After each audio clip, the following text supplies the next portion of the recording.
ദൈവതിരുനാമത്തിന് മഹത്വമുണ്ടാകട്ടെ. ഏവർക്കും ഹെർമിറ്റ്സ് ടോക്സിലേക്ക് സ്വാഗതം. ഇത് ഹെർമിറ്റ്സ് ടോക്സിന്റെ 1174 ദിവസം. ഇന്ന് ക്നാനയിത്തോ ഞായറാഴ്ച. ഇന്നത്തെ വിശുദ്ധ ഏവൻഗേലിയോൻ ഭാഗം ശുദ്ധമുള്ള മത്തായി 15-ാം അധ്യായം 21 മുതൽ 31 വരെയുള്ളതായ തിരുവചന ഭാഗങ്ങൾ.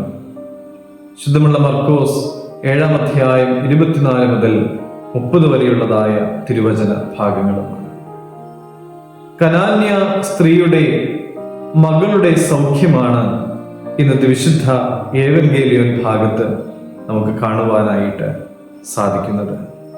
ഒരു കനാന്യ സ്ത്രീ തൻ്റെ മകളുടെ വേദനയുമായി യേശുതമ്പുരാന്റെ അടുക്കിലേക്ക് എത്തിച്ചേരുകയാണ്. കർത്താവേ, ദാവീദ് പുത്ര, എന്നോട് കരുണയുണ്ടാകണമേ. എൻ്റെ മകൾക്ക് ഭൂതോപദ്രവം കഠിനമായിരിക്കുന്നു എന്ന് നിലവിളിച്ച് പറഞ്ഞു. ഒരു അമ്മയുടെ മനസ്സ് നമുക്കിവിടെ കാണുവാനായിട്ട് സാധിക്കുന്നുണ്ട്.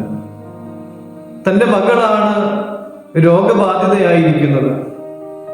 അവളോട് കരുണയുണ്ടാകണമേ എന്നല്ല, എന്നോട് കരുണ തോന്നണമേ എന്നാണ് ആ അമ്മ നിലവിളിച്ച് പറഞ്ഞത്. തൻ്റെ മകളുടെ ആവശ്യം സ്വന്തം ആവശ്യമായി കണക്കാക്കി അവൾ ദൈവസന്നിധിയിലേക്ക് എത്തിച്ചേരുകയാണ്. പ്രിയമുള്ളവരെ, നമ്മുടെ ജീവിതത്തിൽ ഒരാവശ്യം വരുമ്പോൾ, ഒരു പ്രയാസമോ പ്രതിസന്ധിയോ കടന്നു വരുമ്പോൾ നാം ആദ്യം ഓടിയെത്തേണ്ടത് യേശുതമ്പുരാന്റെ സന്നിധിയിലേക്കാണ് എന്നുള്ള വലിയ ബോധ്യമാണ് ഈ തിരുവചന ഭാഗം നമുക്ക് നൽകുന്നത്. അവളുടെ പ്രാർത്ഥനയ്ക്ക് ഉടനെയൊന്നും മറുപടി ലഭിക്കുന്നില്ല. ചില പ്രാർത്ഥനകൾ അങ്ങനെയാണ്. ചില പ്രാർത്ഥനകൾക്ക് ഉത്തരം ലഭിക്കുവാനായിട്ട് ഒത്തിരിയേറെ കാത്തിരിക്കേണ്ടി വരുമെന്ന് തിരുവചനത്തിലൂടെ തന്നെ നമ്മൾ മനസ്സിലാക്കിയിട്ടുണ്ട്. ഉത്തരം ലഭിക്കുവാൻ താമസിക്കുമ്പോഴും വിശ്വാസത്തിൽ ആഴപ്പെട്ട ജീവിതം നയിക്കുവാൻ നമുക്ക് സാധിക്കണം എന്നുള്ളതായ സത്യത്തെ ഈ തിരുവചന ഭാഗം നമ്മെ ഒരിക്കൽ കൂടെ ഓർമ്മപ്പെടുത്തുകയാണ്.